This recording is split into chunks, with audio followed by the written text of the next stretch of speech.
And this is the start line of the Diamond Jubilee Challenge Cup Junior Women's Quads Kew House School. On the left of your screen, the green against Yarm School from the northeast of England on the right of your screen, and off they go. I love the start of the quadruple sculls. It is so powerful. There's 8 oars, and a lot of times you'll see these boats get out really quickly. There's a lot of power, but there's also a lot of technique required to move in sync with your crew in these boats.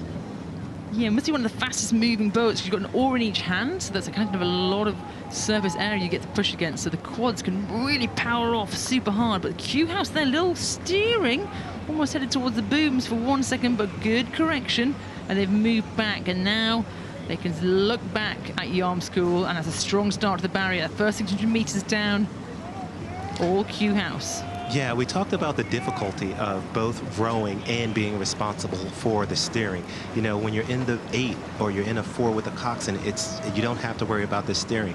But imagine coming off of the starting line with booms on both sides of you and having to also manage the steering. So really impressive that these young ladies could come back from that steering sort of blip and make that correction and continue on. Yeah, nice shot there for Kew House. We're on the tideway, so if anyone's watching the stretch of water where the boat race happens, see Mortlake and Putney, or Putney and Mortlake really happens, but they were not really on the scene at all of actually national junior rowing, but they've really jumped onto that scene. Their coach, Rufus Tilt, has kind of taken the bull by the horns there, and we'll see many Kew House schools here this week, which is exciting to see, because we love to see that diversity in clubs. And great shot there, look at the oars, they're really in sync. The looseness of this crew, Keel, they're barely moving. Yeah, I mean, this is what you want to see in a crew. Very efficient stroke. You don't want to see jerking around. You don't want to see sharp movements. Right now, they're staying relaxed. If you look at the way they go when those oars get in the water at the catch, it's just nice and relaxed, putting in, and then really accelerating with the legs. Rowing's about efficiency. Yes, you want to row really hard, but if you can be efficient around those edges, which is Kew House School are doing so well.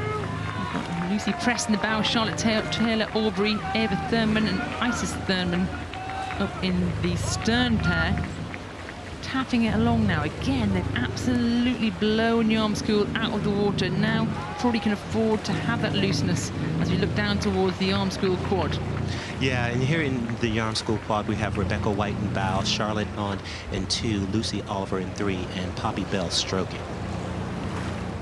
Really young crew, this Yarm crew. Got 15-year-old there in Lucy in the 3 seat. We're going to see these rowers here many years to come, so this is a good effort from the crew.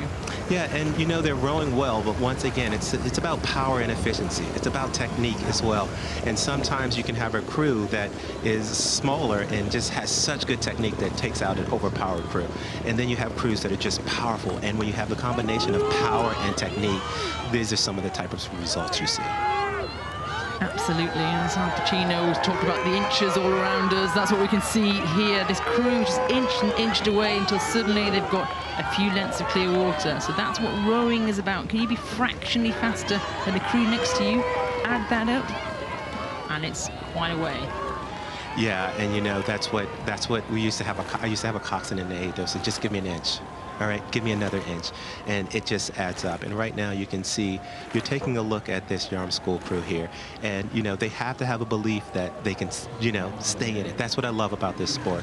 And so they're rowing really well. They're rowing within themselves, and I think that, you know, as you said, this is a young crew, and they'll have more regattas. A little look around there at the bow seat, Rebecca White. What's she telling her crew there? What are you telling your crew? Right now, you know, this is your shot right here. It doesn't matter whether this is your first day or your last day. Right now, she's saying, let's go, girls. We've got this. We've trained all year for this. I mean, not in so many words. They've obviously got a code. But, you know, you want to let your crew know that we can do this. Let's have the best race we can have. We want to keep that distance as tiny as possible, because that's what's going in the history book. She looked around a little bit again. Where are those progress boards? What am I telling my crew? How close can we get to this really classy Kew House School? Yeah, and I love the fact that you mentioned that. This is history right here. Every year we have those books. This is going to be logged, so you want to have the best performance possible. Green canvas there, Kew. I'm used to this bit of a chop on the water. You can see there the joy of Henley is all the pleasure boats go down the side. It's a calm day today, but it still has a bit of swell, but not a problem for this experienced crew from Kew House School.